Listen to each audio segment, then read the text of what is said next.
En la clase de hoy, como ya os anuncié en el grupo, vamos a hablar voy a iniciar una serie de clases que ya empecé con San Juan de la Cruz y con Santa Teresa de Jesús, hablando sobre los grandes místicos de la humanidad. Y hoy en concreto vamos a hablar sobre uno de los más grandes místicos de Oriente, concretamente de Sri Chaitanya Mahaprabhu, que su aparición fue una gran revolución, fue un gran reformador del hinduismo, y su vida no solamente tuvo connotaciones religiosas, espirituales, sino que también tuvo una gran importancia en el ámbito político, porque fue revolucionario y fue el artífice del primer movimiento de resistencia civil que se conoce. Y a lo largo de su vida, pues, hizo actividades muy importantes, ¿no? Y que han trascendido hasta nuestros días. Sri Chaitanya Mahaprabhu fue un santo bengalí del siglo XV, quien es considerado por sus discípulos y por varias escrituras como una encarnación conjunta de Radha y Krishna. Radha y Krishna en la India, Krishna para los hindúes, para los Vaisnavas. Los Vaisnavas son los seguidores de Vishnu. En la India hay tres, la Trimurti hindú está compuesta por Shiva, Brahma y Vishnu, y cada uno de estos dioses de la Trimurti pues tiene un grupo de seguidores, ¿no? Los shivaístas son quienes siguen a Shiva y los Vaisnavas son quienes siguen al señor Vishnu. Pues bien, dentro del grupo de los Vaisnavas, Krishna es la suprema personalidad de Dios para los Vaisnavas, y para ellos Chaitanya Mahaprabhu decían que era una encarnación conjunta de Radha y Krishna. Radha es el lado femenino de Dios, su energía femenina. En otra clase hablaremos de esto, pero aquí no. Hoy vamos a hablar de Chaitanya Mahaprabhu, pero bueno, para que entendáis un poco el contexto. Su modo de adorar a Krishna a través del Bhajan y el Kirtan. El Bhajan y el Kirtan son representaciones musicales, es la forma de adorar al Señor Supremo mediante la música, bien sea en cánticos extáticos, ¿no? Con saltos, con danza, y otras veces el Bhajan es más sosegado, más suave. Bueno, pues como os decía, esta forma de adorar que él impuso, de adorar con Bhajan Kirtan y con danzas, pues tuvo un profundo efecto en el Vaisnavismo en India. Sri Chaitanya Mahaprabhu nació allá por el año 1486, y es curioso porque desde finales del 1486 hasta mediados del 1500 tuvieron lugar en la tierra el nacimiento de muchos místicos, y San Juan de la Cruz y Santa Teresa de Jesús. Santa Teresa nace en el 1515. Cuando Chaitanya Mahaprabhu, lo veremos más adelante, deja el cuerpo, Santa Teresa tenía 15 años. Y él nace con el nombre de Visvambara. Él nace en la ciudad de Navadvip, y Navadvip es una ciudad muy famosa por sus escuelas de sánscrito. Esta población es conocida porque los mayores eruditos de sánscrito, bueno, pues parece ser que en aquella época estaban allí. Y concretamente está en el estado de Bengala Occidental, en la India. Él aprendió la gramática sánscrita a la temprana edad de los 10 años, ya sabía sánscrito y manejaba la gramática sánscrita de forma increíble. Él fue el sexto hijo de Jagannath Mishra y de Sachi Devi, una pareja devota y piadosa, y él desde muy joven mostró una inclinación natural hacia la espiritualidad y una profunda inclinación hacia el canto y la danza devocional. Hay otros historiadores y viajeros que también mencionan a Chaitanya Mahaprabhu en sus escritos, y esto es importante porque siempre que se habla de figuras religiosas, de reformadores espirituales, siempre surge la duda, ¿no? Si existió, si no existió. Pasa exactamente igual con la figura de Jesucristo, que se pone en duda su existencia, aunque Heródoto lo menciona y si se acuden a otras fuentes sí se le menciona. Bueno, pues a Chaitanya Mahaprabhu se le mencionan historiadores cronistas de la época que no eran seguidores suyos ni tenían nada que ver con él, pues le mencionan. Sin ir más lejos, el viajero portugués Fernão Nunes menciona a Chaitanya Mahaprabhu en su informe sobre un viaje que él hizo a la región de Bengal allá por el siglo XVI, y Fernão Nunes le menciona expresamente.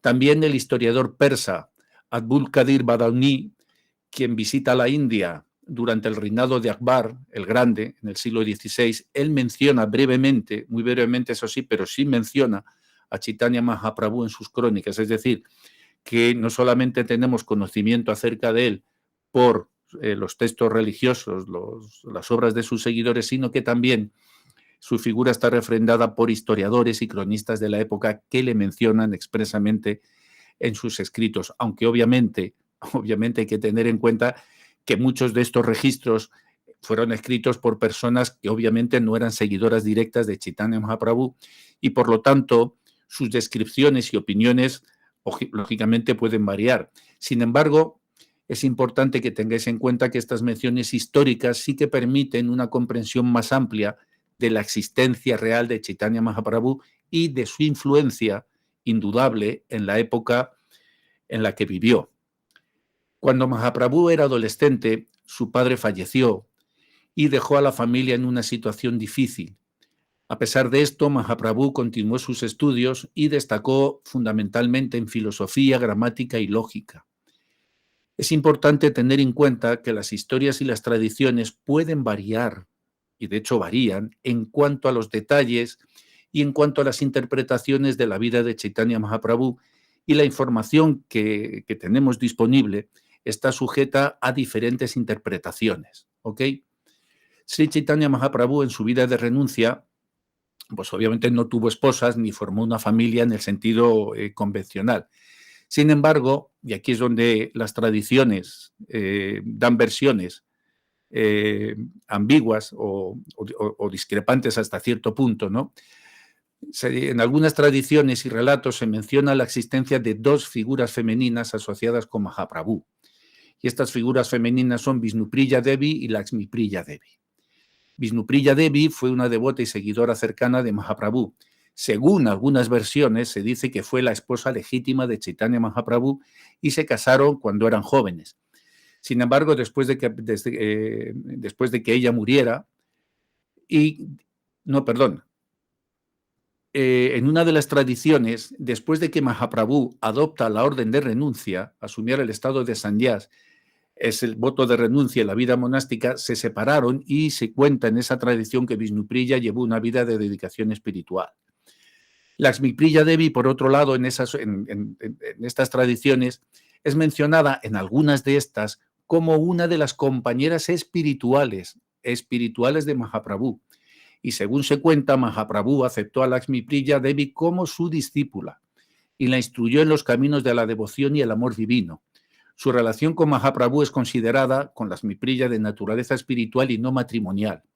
Por otro lado, en otros relatos se menciona la existencia de estas dos personalidades que os he dicho, pero como esposas.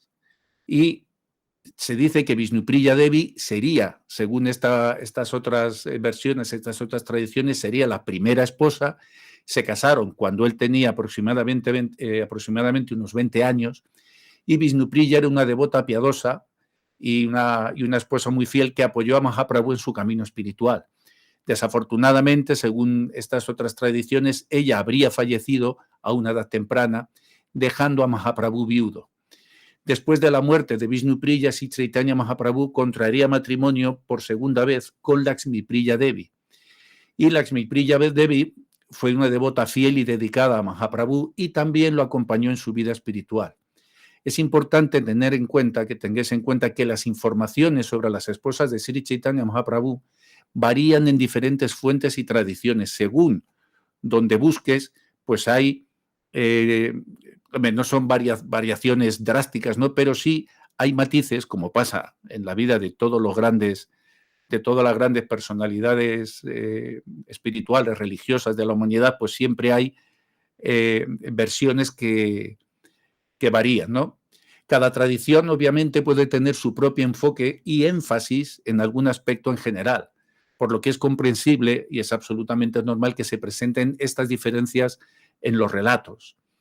Sin embargo, en general, como regla general, se mencionan a Vishnupriya Devi y a Lakshmipriya Devi como las esposas de Sri Chaitanya Mahaprabhu. A la edad de 24 años, parece ser que Mahaprabhu experimentó un cambio significativo en su vida. En un encuentro con un devoto llamado Isvarapuri, Mahaprabhu se inició en un estado de vocación mística y comenzó a experimentar profundos éxtasis y trances durante sus oraciones y cantos devocionales. A partir de ese momento, Mahaprabhu se entregó por completo a la búsqueda de la verdad espiritual y abandonó su vida familiar y material para convertirse en un auténtico líder espiritual.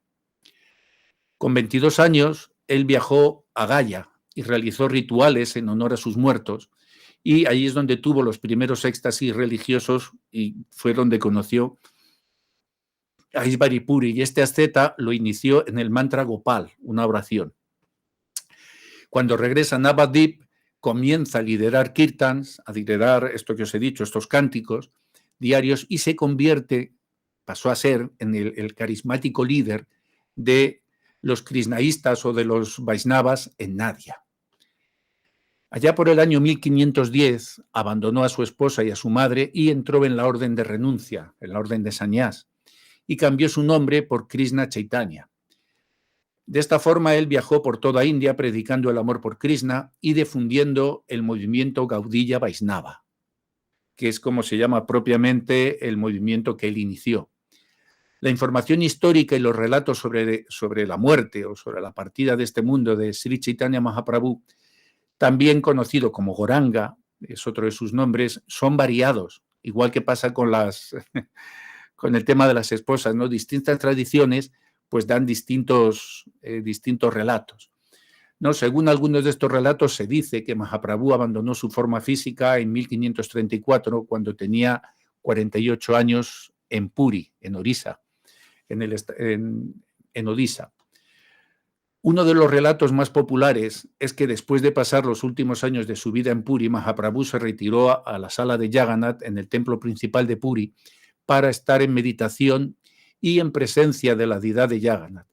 Según se dice, mientras estaba en profunda meditación y en un estado de éxtasis divinos, Mahaprabhu abandonó su cuerpo físico y se fundió con la presencia divina de Jagannath. Así es como lo narra. Este evento es conocido como Mahasamadhi, como Mahaprabhu Mahasamadhi. La forma en la que él dejó la forma física, la forma en la cual desapareció de este mundo. Y este Mahasamadhi se refiere a la partida de un ser iluminado de su cuerpo físico para unirse con lo divino. Por eso se llama Mahasamadhi. Eso es el significado que tiene esa palabra en sánscrito. En esta tradición se cree que Mahaprabhu completó su misión terrenal y regresó al mundo espiritual. Es importante que tengáis en cuenta que existen diferentes relatos, insisto, y puntos de vista en cuanto a los detalles exactos de su partida o de su muerte, como un erudito, un investigador lo referiría, ¿no? Entonces hay distintas variaciones. Estos relatos es verdad que pueden variar en pequeños detalles, pero todos concuerdan, sin excepción, en el hecho fundamental de que Sri Chaitanya Mahaprabhu abandonó su forma física en Puri al final de su vida terrenal. Por regla general, estos relatos no solo celebran su partida física, sino que enfatizan su legado y sobre todo, lo que celebran es la impactante influencia que dejó tanto en seguidores como en el desarrollo de la tradición Vaisnava, como en el desarrollo del Vaisnavismo o de los seguidores de Vishnu. Sri Chaitanya Mahaprabhu es reconocido como un gran exponente del Bhakti Yoga. El Bhakti Yoga es el camino de devoción hacia Dios, el camino de amor hacia Dios. Sus enseñanzas se basan en un precepto filosófico que él desarrolló y que es más allá del concepto religioso que uno le pueda dar, simplemente como concepto filosófico. Es un tipo de filosofía a la que él planteó que ha sido objeto de profundo análisis por filósofos no precisamente religiosos, sino como un objeto más de estudio dentro de la filosofía contemporánea. Y la filosofía que él enseñó, sus enseñanzas se basaban en la filosofía Achintya Veda Veda, que significa diferencia e identidad inconcebibles. Diferencia e identidad inconcebibles. ¿Entre quién? Entre Dios y las almas. O entre el objeto último en la consciencia suprema, lo que está más allá de la manifestación cósmica, y los seres manifestados. Según esta doctrina, Dios, la suprema personalidad de Dios, es uno, pero se manifiesta en múltiples formas, especialmente como Krishna y sus devotos, ¿no? Es así como lo entienden, ¿no? Pero que el Señor es uno y se manifiesta en diferentes formas. Las almas, por lo tanto, serían partes integrales de Dios, pero al mismo tiempo serían distintas de Él. Por eso es Achintya Veda Veda. Es uno y simultáneamente distinto. El objetivo de la vida, por lo tanto, sería el despertar ese amor puro por Krishna, el despertar ese amor puro por la suprema personalidad de Dios, mediante un proceso que él estableció, que es mediante el proceso del canto del santo nombre del Señor, mediante el canto de sus nombres. Y además él enfatizó también la asociación con sus devotos y a través del servicio desinteresado, y esto es algo muy difícil de alcanzar, servicio desinteresado, y obviamente la entrega total. La filosofía Achintya Veda Veda, que significa, como os he dicho, diferencia, identidad inconcebibles, es la columna vertebral o la esencia de la tradición Gaudiya Vaishnava, que, como os dije y os vengo diciendo, fue fundada por Chaitanya Mahaprabhu. Esta filosofía propone una forma única de entender la relación entre Dios y las almas individuales. En la filosofía Achintya Veda Veda se sostiene que existe una relación simultánea de diferencia, como os he dicho, e identidad entre Dios y las almas. Y vamos a ver cada uno de los aspectos más detenidamente de esta filosofía. El primer aspecto es la diferencia, Veda. La filosofía reconoce la diferencia ontológica entre Dios y las almas individuales. Ya os expliqué en otras clases qué significa ontológico, la naturaleza ontológica. La naturaleza ontológica de algo es aquello que es la esencia en sí, sin la cual no podría ser. Por ejemplo, dicho con un ejemplo rápido, sencillo de entender, la naturaleza ontológica del agua es ser húmeda, no hay agua deshidratada. Si la característica de la humedad desaparece del agua, el agua no puede ser agua. Bien sea en vapor, bien sea en forma líquida, bien sea en forma de hielo, pero la humedad está ahí. El agua no puede ser agua si no es húmeda, ¿no? La naturaleza ontológica del fuego, pues sería el calor, obviamente. Si no hay calor, perdón un momento que se me está desajustando el micrófono, si no hay calor, pues no puede haber fuego. Ok, bueno, pues la diferencia ontológica entre Dios y las almas individuales, pues está. Según esta enseñanza, Dios es supremo y trascendental y posee cualidades y poderes infinitos, en tanto que las almas son partes atómicas, partes infinitesimales de Dios, y tienen naturaleza y potencialidades que son limitadas. Y hay una clara distinción entre el Ser Supremo y las entidades individuales que serían subordinadas.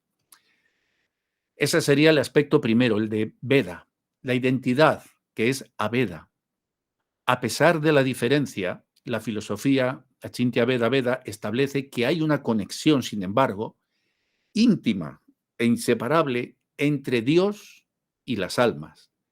Y aquí se enfatiza que aunque las almas están separadas y son dependientes de Dios, también tienen una conexión intrínseca con lo divino. Y se sostiene que todas las almas en su esencia son eternas, conscientes y felices, y estarían reflejando las cualidades divinas. A través del servicio devocional y la rendición amorosa a Dios se busca desarrollar y fortalecer esta relación íntima con lo divino. El tercer aspecto, inconcebibilidad, es el aspecto achintya, lo inconcebible. La filosofía Achintya Veda Veda conoce y reconoce que esta relación simultánea de diferencia e identidad es inconcebible e incomprensible para la mente limitada humana. Y es un principio importante, este principio de Achintya, porque te viene a decir que no te rompas la cabeza, porque lo que está más allá de las dimensiones del universo y tu mente forma parte de las dimensiones universales, no va a poder penetrar aquello que está más allá. Hace tiempos dejé una clase también que era de lo ínfimo a de lo ínfimo a lo infinito, en el cual os daba hasta una explicación, incluso con una base científica, cómo lo infinitesimal que es la yiva puede llegar a convertirse en lo infinito. Y lo prodigioso que tiene esta filosofía también es que aquel infinito, aquel inconcebible, puede quedar subordinado a la parte infinitesimal por algo tan maravilloso como el amor. Así que se considera que esta relación divina, como os decía, trasciende esta comprensión ordinaria y que solo puede ser captada y comprendida por la gracia de lo divino. No es algo que tú vayas a poder entender por la mera erudición, por el mero estudio libresco. La mente humana, al tratar de comprender la relación entre Dios y las almas, se enfrenta sin lugar a duda a sus propias limitaciones y a sus propias paradojas. En la filosofía de Achintya Veda Veda se busca, por encima de todo, vivenciar y desarrollar esta relación misteriosa, podríamos decir, con lo divino a través del amor y del servicio devocional a Dios. Se enfatiza la importancia de la entrega incondicional y la rendición amorosa para así poder experimentar la unión con lo divino en una relación que es personal y trascendental. Y este argumento, este hilo central argumental, como ya os he explicado en otras clases y habéis visto, está presente en toda la mística, en todos los místicos de todas las religiones de la humanidad, esta rendición amorosa para experimentar ese deseo de unión, de anhelo de unión con lo divino, está presente siempre para establecer esa relación que es personal y trascendental. Y es una relación, y cuando decimos personal parece que no se le da importancia, pero es importantísimo este tema. Cuando se dice personal es que es entre Dios y tú y entre tú y Dios. Sin nadie más, eres el Señor contigo y tú con el Señor. Y este concepto filosófico tiene implicaciones prácticas en la vida espiritual y tuvo unas implicaciones tremendas en la vida espiritual de los seguidores del movimiento Gaudiya Vaishnava. Promueve la idea de que todos los seres vivos, y esto era revolucionario en la India, daros cuenta, en la India de Bengal, con el sistema de castas y todas las deformaciones que se habían dado en la tradición religiosa hindú, daros cuenta que él estaba propugnando que todos los seres vivos son iguales en su naturaleza espiritual y que cada uno, sin importar su nacimiento, tiene el potencial de desarrollar una relación personal con Dios. Tiene ese potencial de desarrollar una relación personal con el Señor Supremo. Y también destaca la importancia de la entrega devocional y el amor como los medios precisamente, como los medios que son necesarios para poder alcanzar esa realización espiritual y esa unión con lo divino. Es importante que tengáis en cuenta que esta filosofía es una visión particular que está arraigada en la tradición Vaishnava y obviamente va a diferir de otras perspectivas filosóficas y religiosas que puedan haber en la India. Sin embargo, ofrece una comprensión única y profunda de la relación entre Dios y las almas individuales, y esto es lo verdaderamente revolucionario, ¿no? que planteó Chaitanya Mahaprabhu. Plantea esta relación única entre Dios y las almas individuales y nos invita a investigar y a experimentar la conexión íntima con lo divino a través de nuestros propios senderos espirituales.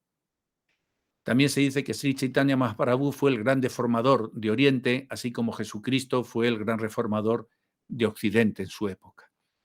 Sri Chaitanya Mahaprabhu compuso 8 versos conocidos como el Sisastakam. donde resume su mensaje espiritual. Y la vida y enseñanzas de Sri Chaitanya Mahaprabhu se narran en diversas obras y textos que han sido escritos posteriormente por sus seguidores y discípulos. Algunas de las obras más conocidas que relatan la vida de Sri Chaitanya Mahaprabhu, pues tenemos en primer lugar el Chaitanya Charitamrita.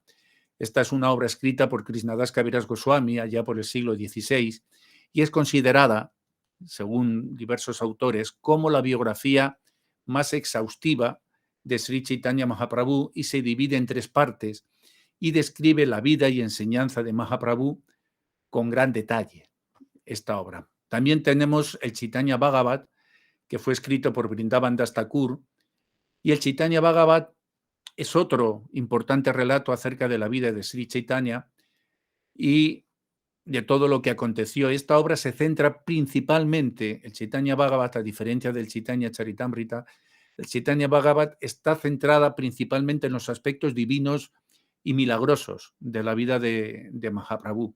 Y también existe otra obra importante, el Chaitanya Mangala, que fue escrito por Lohandas Thakur.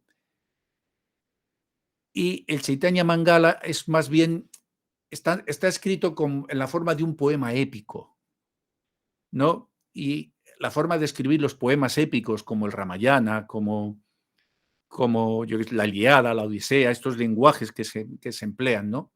Es una obra de una singular belleza, porque está compuesta en esta forma, ¿no? En la forma de un poema épico. Y a través de este poema épico se están relatando la vida y hechos de Sri Chaitanya Mahaprabhu.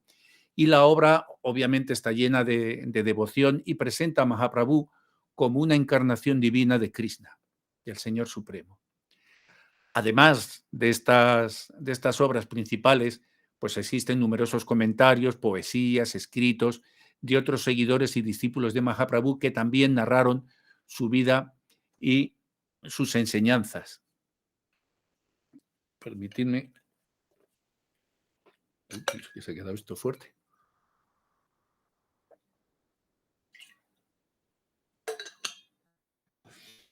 Es importante destacar que estas obras, aunque valiosas, muy valiosas para comprender la vida de Sri Chaitanya Mahaprabhu, obviamente, y como os vengo avisando y como pasa en todas las tradiciones, también pueden variar su enfoque y la presentación de los hechos.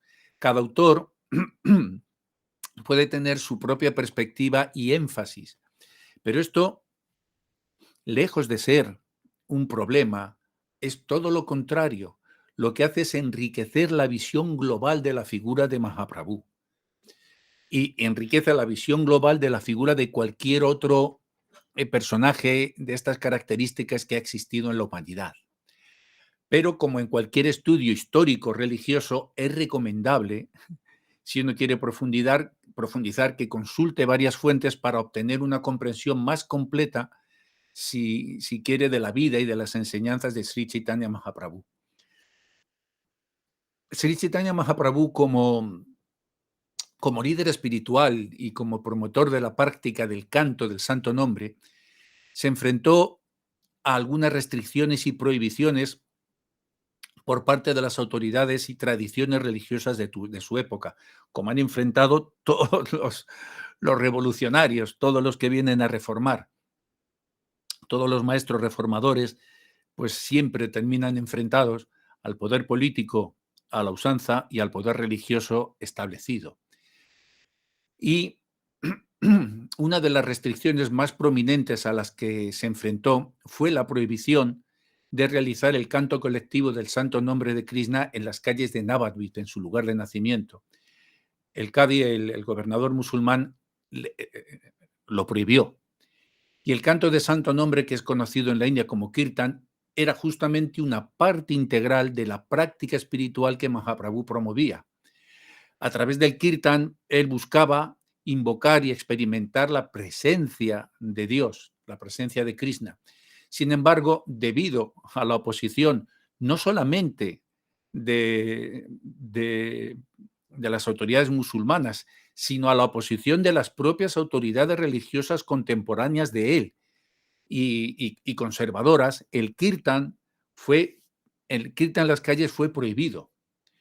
En respuesta a esta prohibición, Mahaprabhu decidió llevar a cabo una forma de desobediencia civil pacífica, y es el primer ejemplo antes que Martin Luther King y antes que Gandhi realizaran esto de la desobediencia pacífica. Pues Chaitanya Mahaprabhu, él organizó una gran marcha en las que sus seguidores, que eran conocidos como sankirtaneros, así en una traducción así al castellano libre, pues se unieron miles y miles de ellos para cantar el santo nombre de Krishna por las calles de Navadvip, llevando en cabeza a Sri Chaitanya Mahaprabhu y desafiando así la prohibición que había sido impuesta. Estas marchas se convirtieron en una forma de protesta espiritual pacífica, donde los devotos cantaban, danzaban y glorificaban a Krishna públicamente, desafiando todas las restricciones que les habían sido impuestas. Esta gran marcha y el canto del santo nombre no solo fueron actos de desafío, sino también, y sobre todo, una manera de difundir. Chaitanya Mahaprabhu encontró en esto la excusa perfecta para difundir el mensaje de amor y de devoción hacia Dios, hacia la suprema personalidad de Dios. Justo a través de estas acciones, Mahaprabhu y sus seguidores lo que buscaban era inspirar a otros y sobre todo mostrarles la belleza y el poder del canto devocional.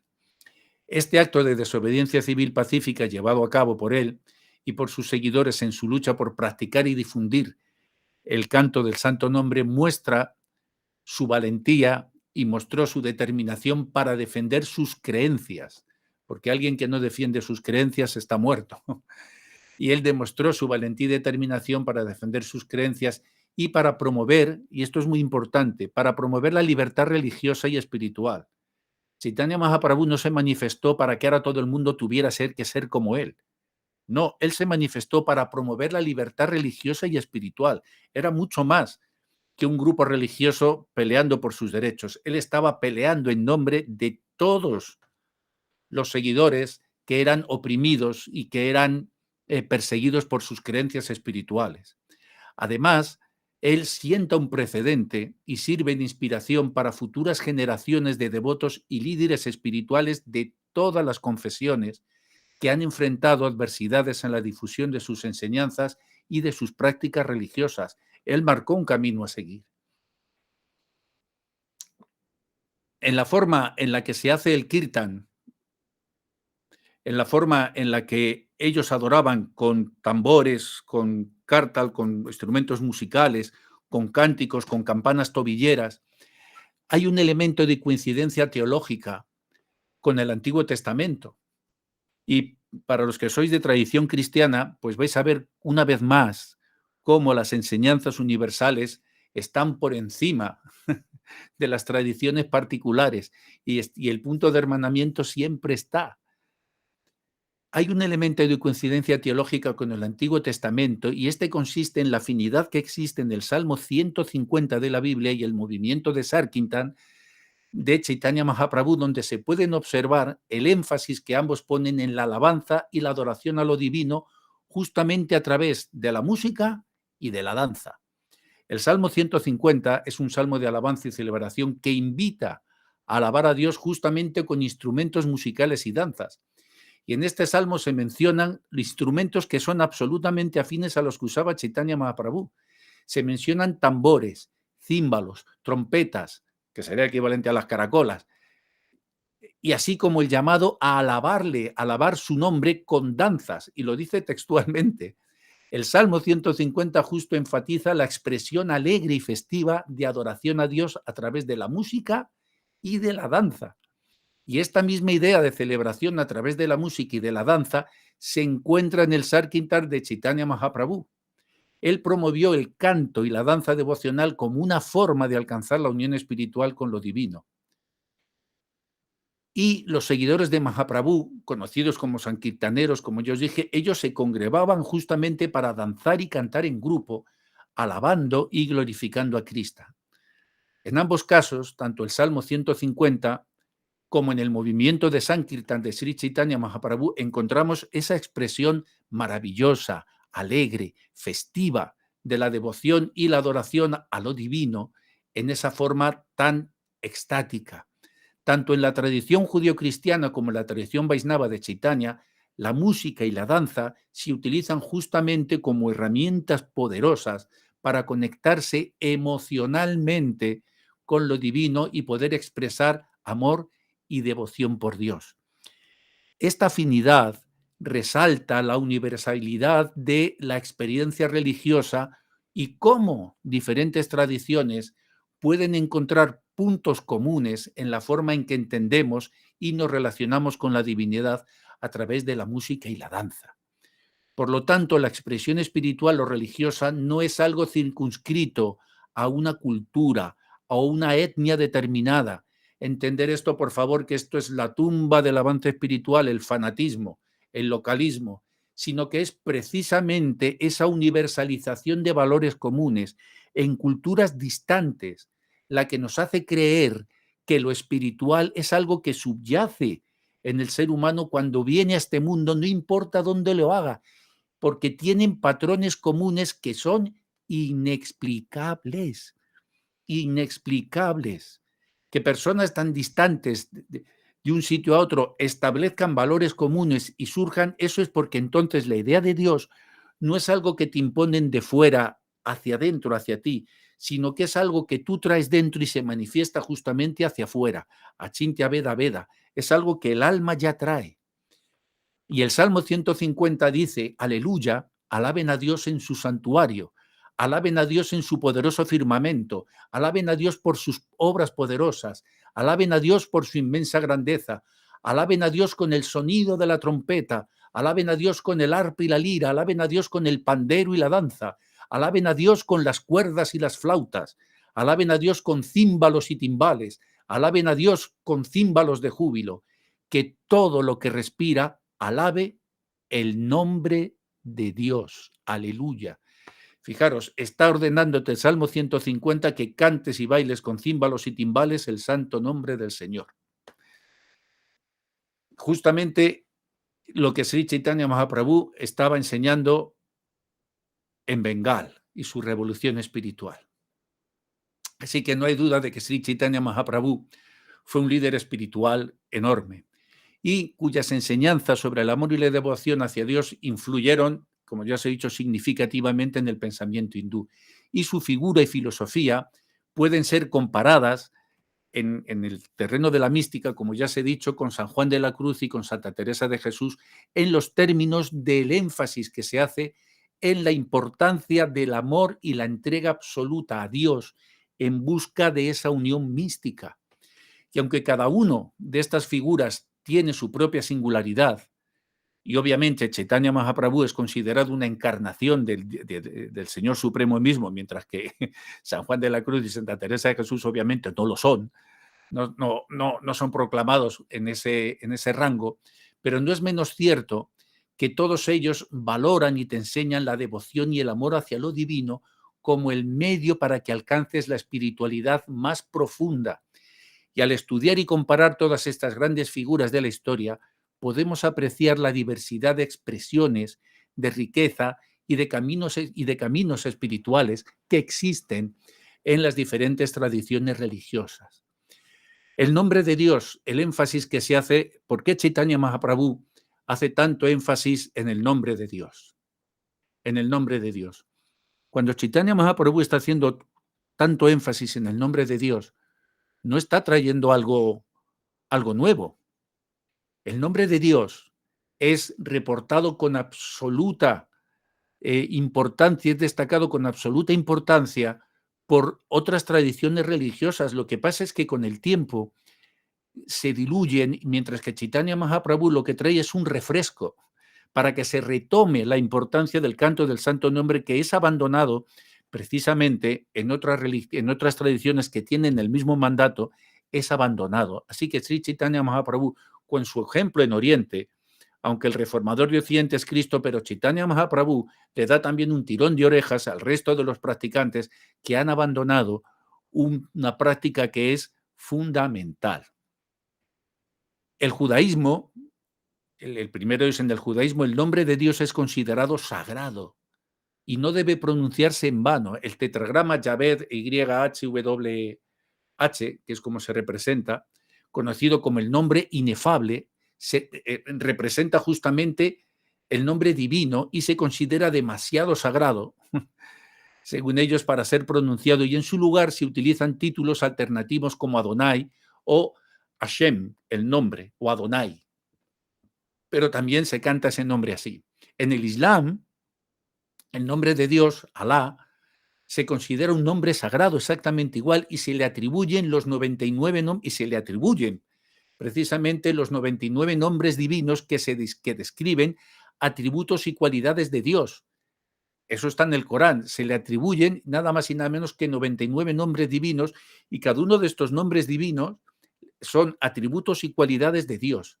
Y los musulmanes recitan el nombre de Alá y lo glorifican en sus oraciones y prácticas devocionales. En el cristianismo, el nombre de Jesús es considerado poderoso y salvador. En los evangelios se enfatiza que la salvación viene a través de la fe en el nombre de Jesús. Los cristianos recurren al nombre de Jesús en oración, en adoración y como una forma de invocación de la presencia divina. Y en algunas formas de cristianismo existe la práctica de la recitación del nombre de Jesús, que es conocida como la oración del corazón u oración de Jesús. Y esta práctica implica repetir constantemente el nombre de Cristo como un medio para enfocar la mente y abrir el corazón a la presencia de Dios. En el sikhismo se enfatiza la importancia del nombre de Dios y la repetición constante otra vez de su nombre como una práctica devocional. El nombre divino que más comúnmente utilizan los Sikh es Waheguru. Waheguru significa maravilloso ser. Y los Sikhs repiten este nombre, tienen también su mala de meditación y están repitiendo Waheguru, Waheguru, Waheguru, y están que significa maravilloso Señor. Y ellos repiten este nombre en la meditación y lo consideran esencial para establecer una conexión con lo divino.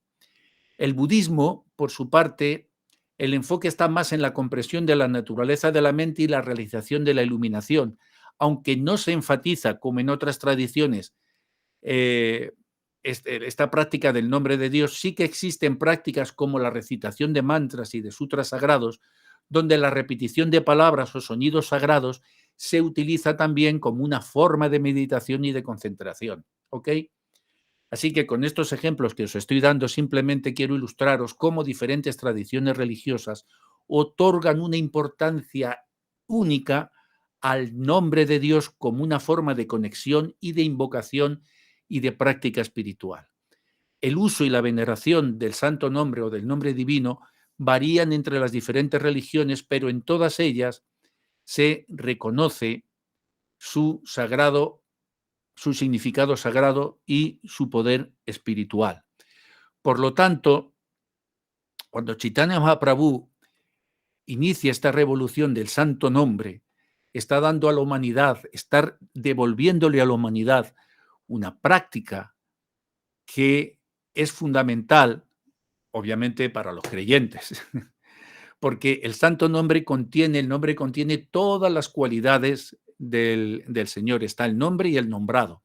En el caso de las personas ordinarias, hay muchas personas que tenemos distintos nombres y distintos objetos.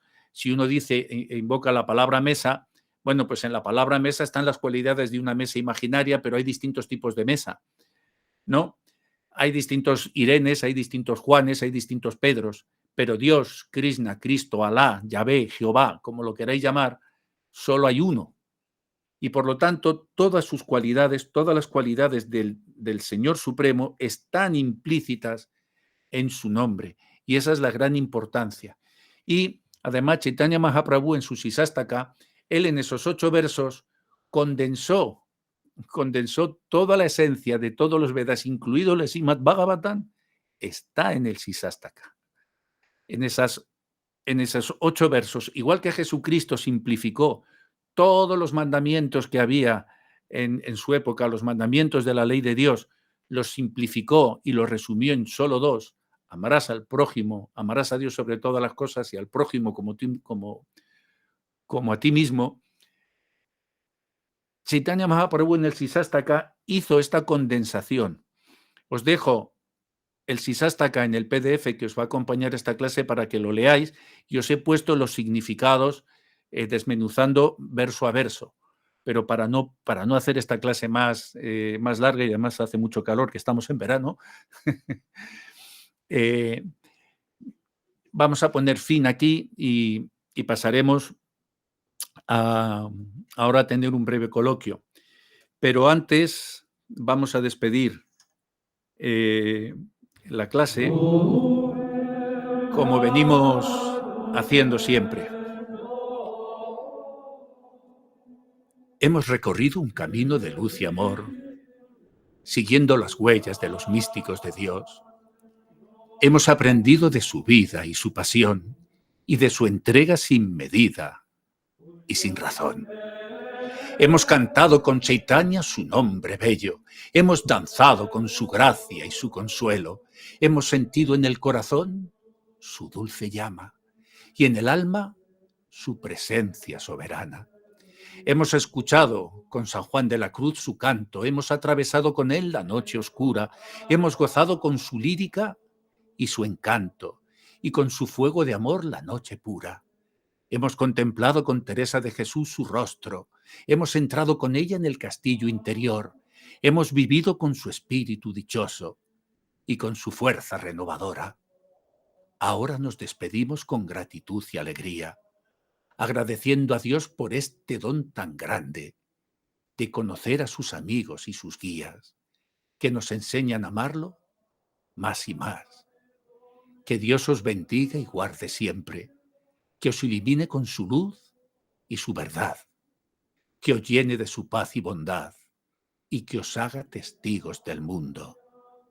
Radhe, Radhe. Amén.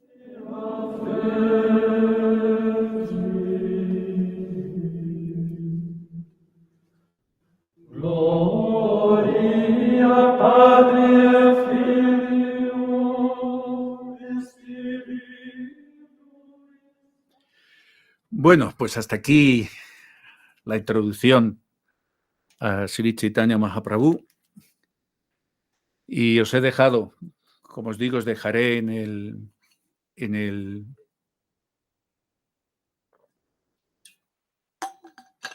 PDF el Sisastaka.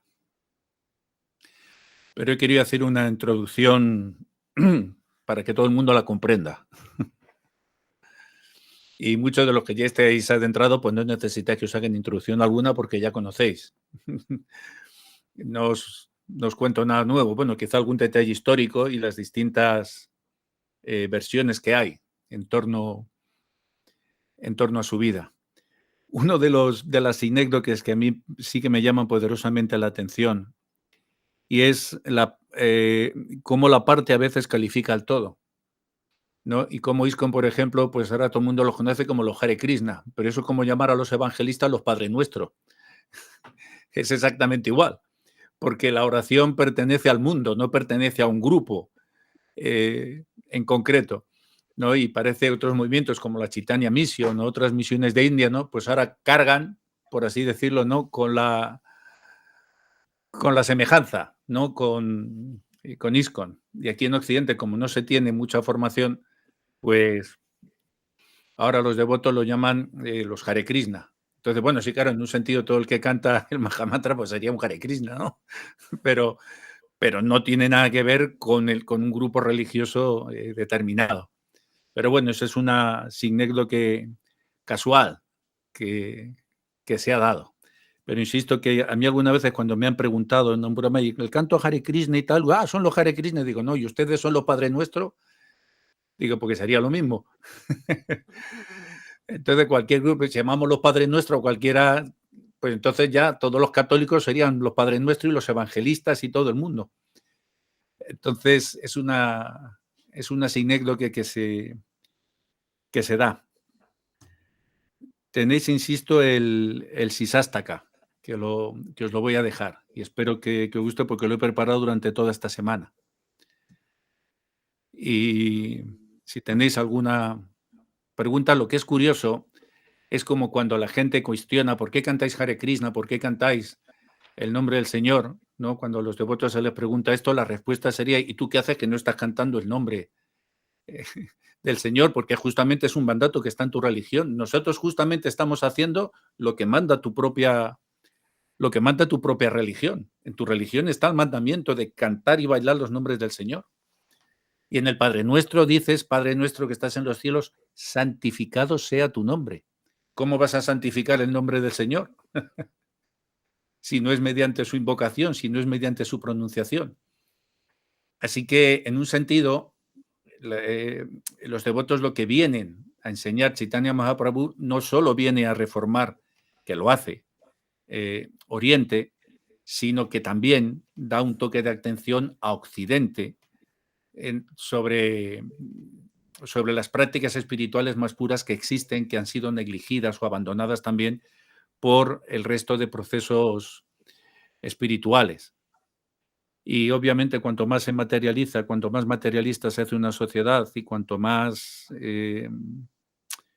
desarrollo material tiene, pues obviamente todas las tradiciones espirituales pues van siendo cubiertas por el nuevo Dios, que es el Dios de la gratificación a través de la posesión de objetos materiales. Y en India, cuando él llega, el sistema religioso hindú era un completo desastre también. Y bueno, ya continúa durante muchísimos años después de él, porque el sistema de castas de India ha seguido prácticamente hasta nuestros días, a pesar de que la Constitución de la India lo prohíbe, pero todavía en muchas partes de la India es una lacra tremenda. Y Chaitanya Mahaprabhu justamente vino para liberarles de esa chacra, de esa lacra, pero igual que Jesucristo, pues no todos sus contemporáneos lo aceptaron. De hecho, los judíos siguen sin aceptar la figura de Jesucristo. Y en la India, concretamente, los Vaisnavas, los seguidores de la Gaudiya Sampradaya, pues siguen siendo una minoría. Las grandes corrientes en la India son shivaístas en su mayor parte o impersonalistas, también de Sankaracharya y más, pero bueno, como dice en la Biblia, Dios tiene sus tiempos. Los tiempos de Dios son uno y los tiempos de los hombres son otros. Así que nunca una mayoría garantizó la fidelidad o ser fidedigno. Justamente, ¿no? Ahí tenéis el ejemplo de la Alemania nazi, ¿no? El hecho de que la mayoría de los alemanes se volvieran nazis no significa que tengan razón. Así que es problemático todavía estos temas. Lo importante es tener una visión abierta para no caer por la cuneta del fanatismo, porque una prédica fanática lo único que consigue es apartar a la gente de su destino final. Y eso es enturbiar el mensaje prístino y con cosas que son completamente ajenas a él. Bueno, si no tenéis ningún comentario que hacer, don Luis, a ver, Antariami, dígame usted. No se te oye. Que no se te oye. No se te oye.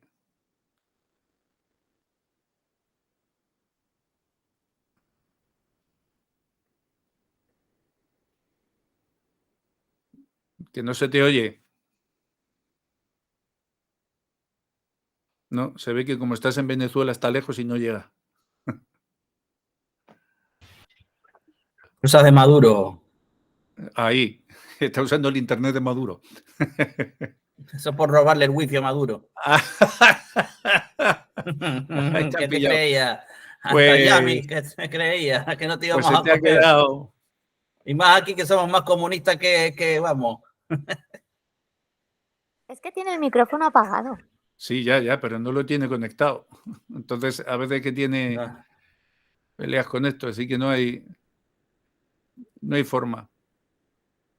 Fijaros que justamente, Gopísvara, ahora que has dicho ese apunte que has dicho del comunismo, fijaros cómo todas las dictaduras de este tipo, las dictaduras comunistas, bueno, y cualquier tipo de dictadura, porque en realidad son iguales, pero si te das cuenta, ¿qué es lo que hacen?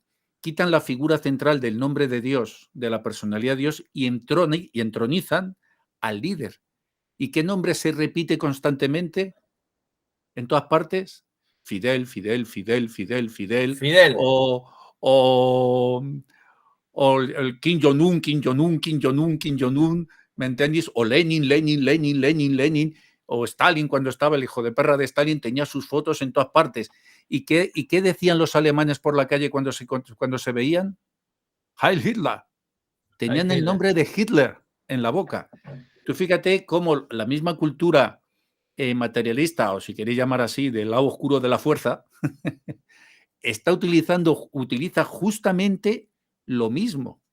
Y cuando cuando los alemanes invocaban y el tipo consiguió que se extendiera la pronunciación de su nombre referido a él, sus cualidades entraban y penetraban en las personas porque lo recitaban meditando en él, invocándole a él.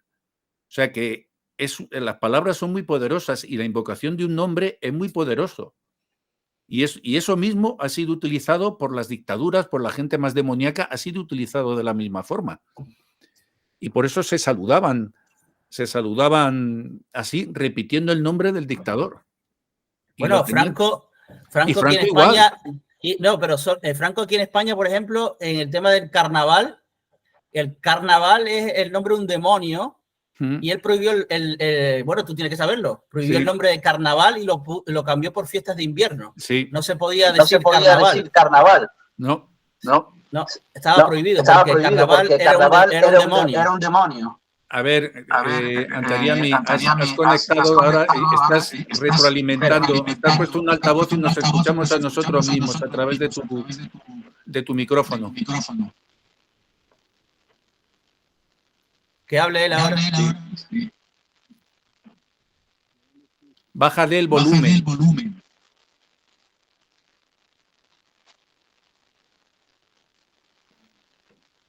Es que estás haciendo un bucle.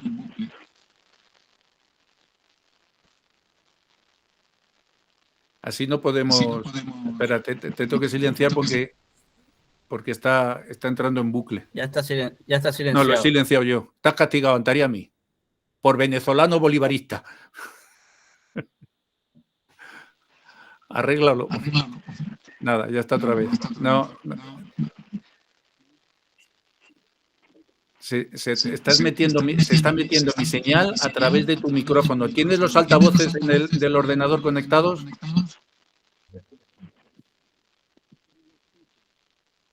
Pero encima no se le oye, nos oímos nosotros y él no le oímos. Bueno, mira, que así no podemos perder más tiempo. Debía silenciar otra vez porque no hay forma. Pues sí, tiene razón Gopísvara, él no quería que se repitiera y dale. Oye, papá.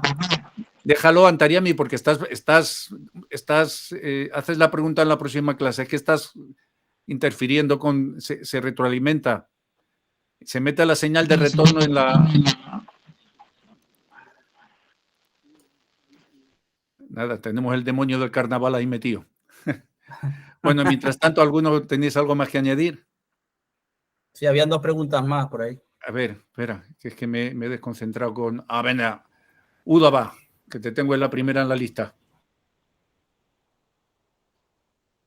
Fíjate, te voy a bajar la mano, esto me gusta, bajar la mano.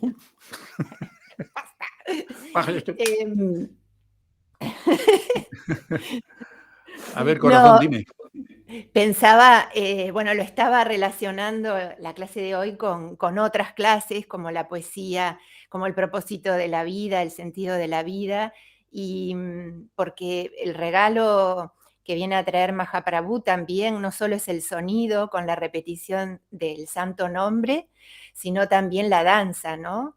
Recuerda, ¿no? El kirtan, esa maravillosa expresión para que genera movimiento y sonido para todas las entidades vivientes, para el que baila y para el que escucha el kirtan, ¿no? Y me acordaba de los sufis que también habían incorporado la danza en giro para los producir... derviches. Exactamente, para para ir hacia lo espiritual, ¿no? Entonces, por eso me acordaba de las otras clases que usted había dado, me acordaba del propósito del Centro de Creatividad también, donde esta utilización de los sentidos para lograr la expresión espiritual, ¿no? Bueno, eso estaba como hilando, me parecía un regalo maravilloso, ¿no? Que nos vuelve a traer en el recuerdo Chaitanya Mahaprabhu, ¿no? Claro que sí, Udava. Es que mira, la cuestión está en que si yo estoy dentro de una habitación, tengo aire, obviamente, ¿no? Podemos respirar el aire de nuestra habitación y no vamos a morir, ¿no? Porque hay aire dentro de la habitación. Pero si yo no salgo de la habitación y solamente respiro ese aire, al final se vicia. El aire se vuelve viciado. Pero si en vez de respirar el aire de una habitación, abro la ventana y tengo enfrente a la montaña, o me voy a la montaña y respiro, el aire es el mismo. El que está en la habitación que el que está en la montaña. Aire es aire, pero no es lo mismo respirarlo en la montaña que encerrado en una alcoba. Lo que yo he querido desde el principio es que respiréis a Dios en la montaña, no encerrados en una alcoba. Cuando mi abuela me dijo, cuando llovía, ¿ves, hijo? Huele a Dios, el olor a tierra mojada. Ah, qué hermoso. Sí, ese es uno de los dones gratitud que le tengo a mi abuela. Una vez lo conté.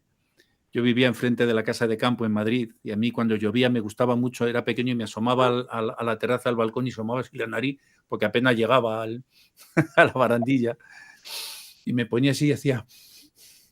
Y una vez mi abuela vino por detrás y me acarició así la cabeza y me dijo, Chus, ¿qué haces? Bueno, Chus es como nos llaman a los Jesús en Madrid. Bueno, en España hace Chus, es un diminutivo. Chus, hijo, ¿qué haces? Y yo le dije, estoy oliendo la lluvia, abuela. Y mi abuela se agachó, me acarició así la cabeza y me dijo, no, hijo mío, no huele a lluvia, huele a Dios. Y de esa forma tan bonita, mi abuela me dejó impregnado el recuerdo de Dios. Yo cada vez que llueve, indefectiblemente me acuerdo de Dios, porque viene el olor de la lluvia y ya lo tengo incorporado, digo, ya huele a Dios. Bueno, es en los Upanishad que dice que las flores son la sonrisa de Dios también. Absolutamente. Absolutamente. Y a veces nos ha pasado de Udava, que nos hemos encerrado en una habitación y nos hemos olvidado que el aire puro está en la montaña y que Dios es inmenso. Inmenso, y que tú puedes ser un gran seguidor de Chaitanya Mahaprabhu, de Cristo, de quien quieras, pero abierto, hijo, respira, entiende de dónde viene todo, porque si no, ya te digo, te caes por la cuneta y te pierdes tantos regalos, te pierdes tantos tesoros, tantas cosas. Yo me siento absolutamente feliz porque puedo entrar en una sinagoga, puedo entrar en una catedral, puedo entrar en una mezquita, puedo entrar en cualquier sitio y ahí voy a ver a Dios. Cualquier sitio me sirve para rezar. Y eso es lo que en una ocasión Bhaktivinoda Thakur también ofreció obediencias en una mezquita. Dijo, ¿pero qué hace? Digo, ¿cómo que qué hago? Porque aquí está Dios también. Está presente. Entonces es importante quitarnos la mentalidad, el espíritu partidista. Porque finalmente, mirad, nuestra mente es infinitesimal y la mente de Dios es infinita. Entonces, nadie, absolutamente nadie en este mundo puede decir que lo tiene todo, filosóficamente hablando, sobre Dios. Lo único que contiene a Dios, a todo Dios, al Dios en su totalidad, es el amor si lo desarrollas. Y por eso es que Krishna se subordina al amor de Madre Yasoda. Por eso es que ahí sí atrapas a Dios, lo inalcanzable, lo ilimitado, se puede limitar y se subordina a su devoto, que eso es lo hermoso que enseña el mensaje del Vaishnavismo. El vínculo. Claro, el Dios subordinado. El amado. El Dios subordinado. Pero eso está en el cristianismo místico, la relación del amado y el amante, en esa forma, pero muy pocos se atreven a practicarlo. ¿Por qué? Porque te han vendido la ofensa, te han vendido el miedo, te han vendido la regulación, te han vendido los temores. ¿Pero para qué? Para que no seas libre y caigas en la barca de la religión. Hace poco os puse, no sé si lo leísteis en el grupo de enseñanza eterna, alguien que me preguntó sobre esto y le di este ejemplo de una barca.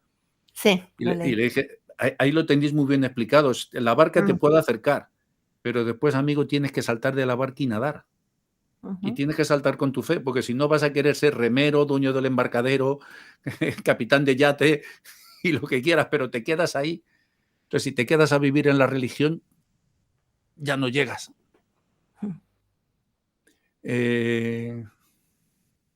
Mi guerrera. Bueno, yo esta conferencia, este compartir me hizo recordar a cuando hace 20 años atrás fui a Navadvip, ¿no? Y me sorprendió algo que lo quería compartir, porque bueno, estaba como muy nuevita, por así decirlo, sigo nuevita, ¿no? Pero con más años en este cuerpo, ¿no? Pero estaba muy nuevita como decir, en la conciencia de Krishna institucionalizada hace 4 años. Había entrado, digamos, a la conciencia de Krishna, estaba con los budistas. Y tuve la fortuna de ir a India, ¿no? Y de peregrinaje por 6 meses, y cuando estuve en Navadvip, que iba sola después, ya sabía el camino de Mayapur, cruzar la barca, Navadvip, y siempre iba a Navadvip todos los mediodías al templo de Dameshwara Mahaprabhu. Y ahí está la deidad del señor Chaitanya, ¿no? Que dicen que esa deidad se la dejó a Vishnupriya Mahaprabhu antes de tomar sanidad para que ella pueda soportar el sentimiento de separación amorosa hacia él, ¿no?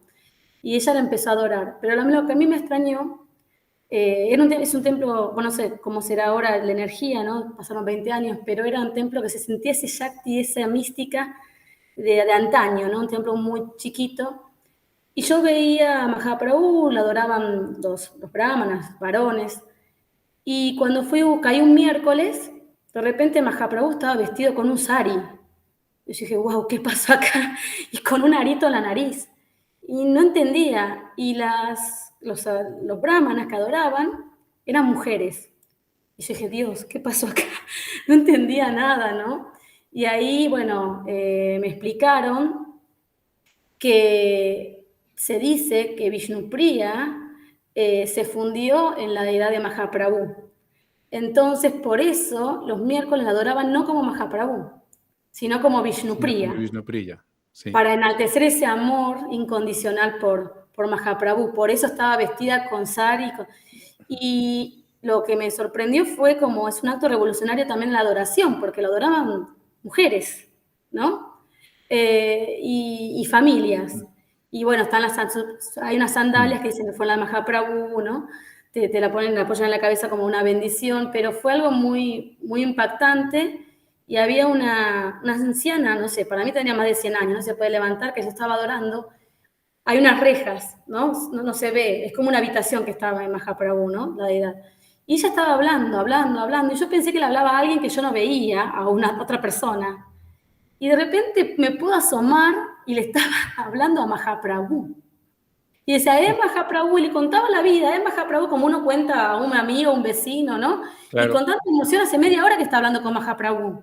Y así, ¿no? Y no sé, en bengalí, ¿no? Y después lloraba. Y decía, Mahaprabhu, ¿no? Y a mí eso todavía me quedó en mi corazón y me emociona porque dije, ahí vi la verdadera devoción, ahí vi la verdadera entrega y el amor puro, ¿no? Que me costó mucho después verlo en Occidente. Y dije, wow. Entonces uno es como un predicador de butaca, ¿no? Como se dice, ¿no?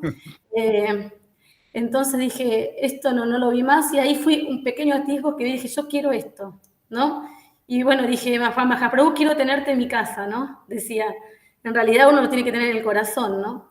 Pero fue algo muy, muy impactante, y ahí vi lo que era verdadera devoción, y también el sistema de adoración, que las mujeres se estaban relacionando, porque el sistema de casta, yo cuando fui allá a Nagpuri, que no nos dejan entrar, obviamente, y fue un templo de al lado, que está desde Ramachandra, con mi esposo que era por esa época, entramos y nos vinieron a gritar y dijeron, como melecha, salgan de acá. Sí. Y nos quisieron, no el brahmana que estaba adorando, sino otra persona de afuera, ¿no? Y nos sacaron las patadas. Y ahí veía como las contradicciones de lo que es la verdadera entrega y devoción y corazón, el bhakti, a lo sectario, ¿no?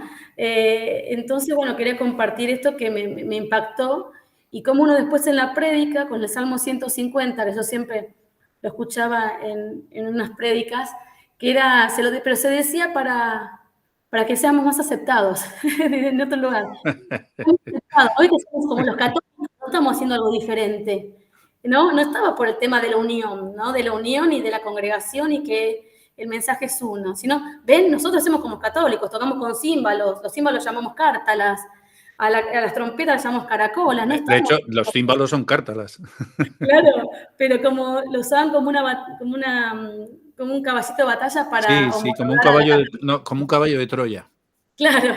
Entonces, ¿nos ven? Somos iguales, ¿no? Acéptennos, ¿no? Y entonces, bueno, nada, me gustaría escuchar más sobre la vida. El problema, querida, es que no decían que ahora somos iguales, no, somos superiores, es lo que estaban pensando. Exacto, de ahí viene el problema. De ahí viene el problema. Y entonces la soberbia espiritual es lo que te tumba. Y uno tiene que ser humilde, pero eso es lo bonito que esconde la India y esconden todas las comunidades espirituales. Siempre encuentras alguna de estas joyas, algunos de estos devotos internos, practicantes, como esa viejita que tú encontraste, esta gente que tiene esa devoción de andar por casa, que esa es la más maravillosa. Porque finalmente orar es hablar con Dios. Yo a todos los devotos siempre recomiendo, sí, vale, canten en santo nombre, pero hablen también. Porque si no está llamándole, pues si no le cuentas nada más, Dios va a estar, ¿qué?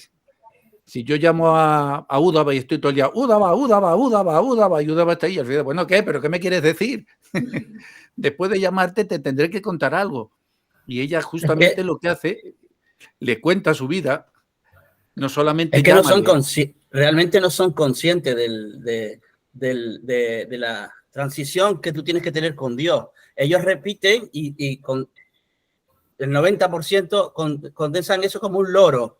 El loro repite lo que tú le enseñas, entonces no saben. O sea, eso de que hable con... Yo he visto a Guru, cállate, me tienes loco ahora, déjate de hablar ahora conmigo, ladrón de corazones, hablando así. O sea, es una mística que él le está sintiendo y está de alguna manera a lo mejor viendo, pero o sintiendo que hay una persona ahí, que hay alguien ahí que está conectado con él. Sin embargo, cuando te vuelves un fanático o repites las cosas, no eres consciente de lo que está, de lo que hay ahí una personalidad, ¿no? Claro, muy bien apuntado, Gopísvara, muy bien apuntado. Yo aprendí eso también. Para eso ponte una grabadora y no tienes que hacer nada. Tú una vez me dijiste que cada vez que te levantabas desde que iniciaste, le dabas gracias a tu gurú, a Gurudev. Él le habla con su gurú. Yo aprendí eso, también hablo con el mío. Sí, yo cada mañana hablo con el mío. Yo no he dejado de hablar con mi gurú. Entonces, si no hablas, no hay una interacción, entonces ¿cómo va a haber una... O sea, ¿dónde está la espiritualidad? ¿Dónde está...? No hay nada, es vacío, estás repitiendo algo, no, voy a cantar este mantra, o si no le hablas a tus deidades o lo que tú tienes ahí, pues como que son figuras ahí viéndote. De porcelana. De porcelana, o sea... Es un pongo, que se dice, ¿dónde lo pongo? Pero lo has convertido en un objeto ornamental. Exactamente, al final eres tú el que transmite esa espiritualidad, tú eres un canal, claro, para que eso se refleje ahí también. ¿Y sabes qué pasa, Gopísvara? Que luego hacen festivales ornamentales, procesiones ornamentales, y viene toda la pompa, todo el fatuo, todo el boato, toda la cosa esa. A ver, que tengo por ahí a Bhagavati, pobrecita, que se me ha olvidado. Bhagavati, cariño, que había levantado la mano. No sé si está o no está. Sí, Bhagavati, pues ponla, que veamos el sol de tu cara. Sí. No, pues que yo por mi experiencia propia, yo no he sentido con ninguna otra cosa esa explosión en mi pecho y en todo mi ser de amor y de alegría como con el kirtan. Es como si te metieses un caramelo de Dios en la boca. Además tú cantas muy bien. Es que como de gustar a Dios. Igual ahora me voy al infierno por decir esto. Que no, yo siento. Para nada. Bueno, alguno en familia aquí lo puede decir. Ahora, si algún fanático te escucha por ahí, por supuesto que te mata al infierno. Pero no solamente pones el caramelo. Pero mirar, Bhagavati canta muy bien y cuando... Yo la escucho cantar aquí en el templo muchas veces y en la India, que hemos estado juntos. Yo la llevé a la India por primera vez también. Pero Bhagavati, tú no eres solamente un caramelo en tu boca, sino también pones el caramelo en nuestros oídos cuando cantas. Así que terminamos todos diabéticos de Dios. Entonces... Y luego también yo iba a un colegio carmelita y los carmelitas son muy marianos, están muy dedicados a la Virgen María. Y el mes de mayo es el mes de la Virgen. Y antes de entrar al colegio cantamos por la mañana a la Virgen. Y era muy parecido. Para mí, yo estaba deseando que llegase mayo para poder cantar a la Virgen. Sí, pero eso antes, cariño, no era solo en los colegios carmelitas. En la España de Franco, que era el que yo me crié, en el mes de mayo cantábamos todos. Y en mi clase se ponía un altar, el profesor que tenía, don Francisco, ponía su altar con las flores y ponía un cuadro con una Virgen de Murillo. Muy bonito. Y cantábamos aquello de venid y vamos todos con flores a María. ¿A que te cantabas esa? Por lo menos cantábamos dos. Así es, pero desgraciadamente esas cosas ya se han perdido. Ya en las escuelas nadie le canta a María, ni nadie canta, bueno, sí, se canta a Camela, no sé cuánto, a los grupos estos de rock. A ver, el valetuto, Purusotán. Sí. Si vale tuto, tuto vale. Tuto vale. Bueno, me animo a hacer a compartir esto y a preguntar también que está esta instrucción de canta Hare Krishna y sé feliz, ¿no? Y tuve esta semana, siento que fue como una comprensión, no sé, una realización de esa frase diferente a la que tenía, que siempre lo vi como una sola instrucción, que canta Hare Krishna y eso te hará feliz, ¿no? Como una consecuencia.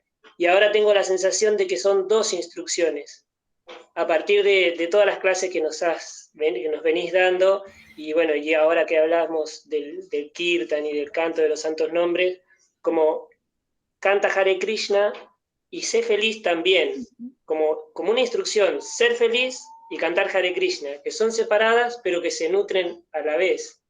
Esto de cantar con felicidad, ¿no? No sé si eso que estoy diciendo es... Sí, sí, es correcto, es correcto. Sí, es un buen punto de vista. Porque bueno, quien bien te quiere te hará reír. Eso de quien bien te quiere te hará llorar, venga ya. Eso de quien bien te quiere te hará llorar, no es cierto. Quien bien te quiere, te amará y te hará feliz. Y si no, es que no te quiere bien. Vamos, es que no te quiere. Porque no se puede querer bien o mal. O se quiere o no se quiere. O se ama o no se ama. Pero amar no se puede hacer a medias. O amas con todo, o vas con todo o nada. No puedes nadar y guardar la ropa. O te adentras o te tiras al océano de amor, que eso es lo que representaba Chaitanya Mahaprabhu y los grandes místicos, o no te tiras. Pero mojarse los pies no vale. Mojarse los pies en la orilla no vale. Ese no es el resultado. Y así es. Y si a alguien, porque en nuestras clases hay gente de todas las confesiones, si a alguien le parece que cantar el nombre de Krishna no es... no se siente cómodo, no pasa nada. Ya os he dicho que los cristianos puedes cantar el nombre de Cristo exactamente igual. Además, el origen de la palabra Christos del griego se remonta también al sánscrito. Además, creo que Gopísvara ha puesto hace poco ayer lo puse. Ha puesto, sí, lo había visto también un escrito muy bueno que te explica muy bien el origen etimológico de la palabra. O sea que da igual. Y si no te sientes cómodo, llámale como tú quieras, porque si le llamas con amor, el Señor se va a hacer presente. Si es con amor verdadero. Si es con amor verdadero, tú llama a Dios como quieras, con verdadero amor, y Él se hará presente. A Él no le importa el nombre, lo que le importa es tu amor. Porque si le llamas por su nombre y hay millones de personas recitando su nombre sin amor ninguno, nada más que por conveniencia, por prestigio, por figurar en un grupo, por tener esto o aquello, ¿Para qué? ¿Para qué? Entonces le invocan, y justamente es lo importante que dice Jesucristo en los mandamientos. En los mandamientos de la ley de Dios te dice, no tomarás el nombre de Dios en vano. A eso se refiere justamente, no pronuncies el nombre de Dios en vano, no tomes en vano el nombre de Dios. No lo tomes en vano. Entonces, si haces como decía Gopísvara, no como un loro, eso es tomar el nombre de Dios en vano. Y ya te han avisado de las consecuencias catastróficas que tiene tomar el nombre de Dios en vano. Pero sobre todo, ya para concluir como cluenda de verdad, lo que yo quiero con mis clases es que os ganéis la libertad de amar a Dios libremente, sin condicionamientos. Que nadie os condicione. Que descubráis a Dios en vuestra vida. Y eso es lo más importante, porque finalmente es una relación personal. Yo no sé cómo vais a amar a Dios. Yo estoy aquí para animaros a que lo hagáis. Pero la relación que vais a tener es vuestra. Es como un buen amigo que te presentó a una chica que después fue tu novia y te casaste con ella. Pero tu amigo después no te acompañó en la noche de boda, no estuvo allí sujetando la vela. Él ya no se mete en tu relación. ¿Sabes? Yo puede que conozca a un chico o una chica y digo, uy, pues creo que esta, si se la presento a Janito, yo creo que harían buena pareja, que aceptaba, y tú le presentas a alguien, ¿no? Con tu buena intención. Pero después, la relación que ellos tengan ya no es cosa tuya. Entonces, y tampoco os presento mi relación personal con Dios. Yo simplemente os estoy mostrando el camino que yo he seguido por si os es de utilidad. Las herramientas que tenéis que tener, pero el Dios del que os vais a enamorar lo tenéis que descubrir vosotros. Y yo no sé si lo vas a encontrar en un poema de San Juan de la Cruz, si lo vas a encontrar en un Harinam, si lo vas a encontrar en Buda, si vas a ver en una revelación mariana, si vas a tener un golpe cristiano. Yo qué sé yo. El amor es así, el amor te sorprende. Si el amor no te sorprendiera, vaya un rollo de amor, ¿no? Si fuera predecible, sería horrible. Hay una novela, creo que es de Truman Capote, que dice, el amor se toma por asalto, o te toma por asalto. Así que es como cuando las gopis le ponían mantequilla a Krishna, ¿no? Le ponían un cebo para que viniera. Y yo cuando la gente venía aquí al Ashram por primera vez y se quedaban aquí a dormir a Bhagavati, se lo hice hacer también, una noche que se quedaron aquí, cuando se quedaban aquí en las mobile home que había, le decía, esta noche pon mantequilla en algún sitio así un poco escondido y vete a dormir. La primera noche que pasaban aquí, digo, para que invites al ladrón a que venga. Y luego si te roba, no me culpes a mí. Pero tienes que ponerle algo amoroso. Digo, ponle un poco de mantequilla por ahí escondida. Y eso lo han hecho todos los devotos la primera noche que han pasado aquí en el Ashram. Les instruí de esa forma, a que pusieran un poco de mantequilla. Bueno, mis queridos. Uy, que se me ha ido todo. Hoy Antariami se ha quedado castigado por usar el wifi de Maduro. Paramos la grabación, leed el Sisastaka y cualquier duda que tengáis me la ponéis por el grupo. Vamos a parar la grabación.